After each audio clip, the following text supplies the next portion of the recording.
भारत का एक ऐसा शहर जहाँ की हवाओं में अदब है, जिसकी गलियों में तहजीब बसती है और जिसके खाने का स्वाद पूरी दुनिया में मशहूर है।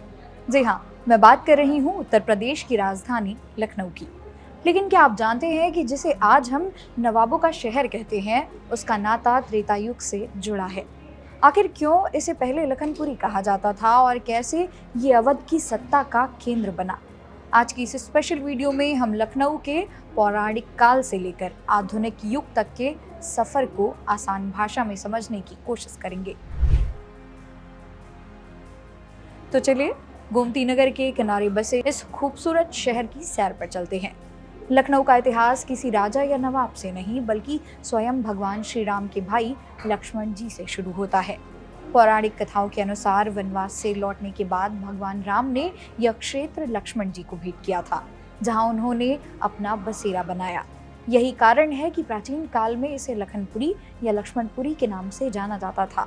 शहर के उत्तर पश्चिम में स्थित लक्ष्मण टीला आज भी इस गौरवशाली इतिहास की गवाही देता है। ऐतिहासिक दृष्टि से देखें तो महाजनपद काल में यह क्षेत्र प्राचीन कोसल साम्राज्य का हिस्सा था, जहां समय के साथ शासक बदलते रहे और धीरे धीरे लखनपुरी का नाम बदलकर आज का आधुनिक लखनऊ हो गया। 18वीं शताब्दी में लखनऊ के इतिहास ने एक नया मोड़ लिया। जब दिल्ली में मुगल साम्राज्य कमजोर हो रहा था, तब अवध के नवाबों ने लखनऊ को अपनी कला और संस्कृति का केंद्र बनाया। साल 1775 में नवाब आसफ उल दौला ने जब अवध की राजधानी को फैजाबाद से लखनऊ स्थानांतरित किया, तो यहीं से शहर की भव्यता का एक सुनहरा दौर शुरू हुआ। नवाबों ने यहाँ न केवल शासन किया, बल्कि लखनऊ को इमामबाड़ा, रूमी गेट और बिबियापुर कोठी जैसी ऐसी शानदार ऐतिहासिक इमारतें दी, जो आज भी दुनिया को हैरान करती हैं। सबसे खास बात यह है कि नवाबों के इसी शासनकाल में हिंदू मुस्लिम एकता और एक साझा संस्कृति ने जन्म लिया, जिसे आज हम दुनिया भर में लखनऊ की गंगा जमुनी तहजीब के नाम से जानते हैं।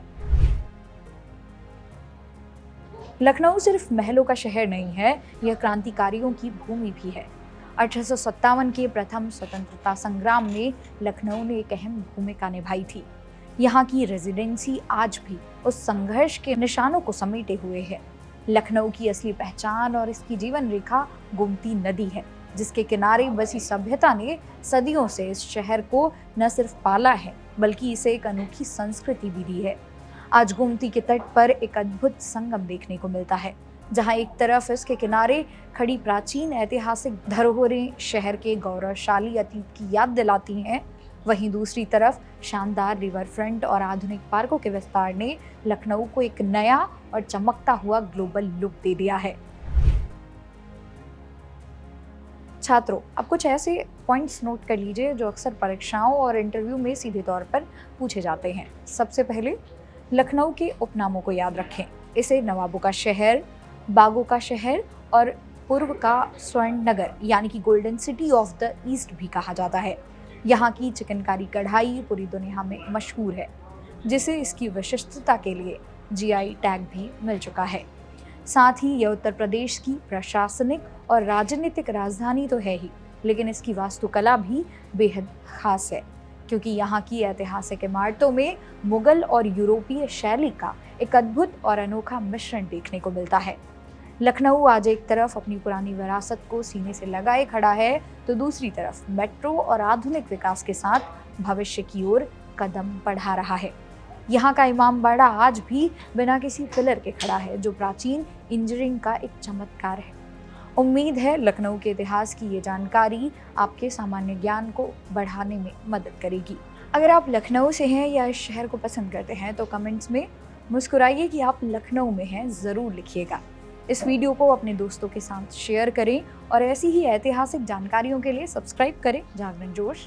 मेरा नाम है मोनाली पांडे। मिलते हैं अगली वीडियो में।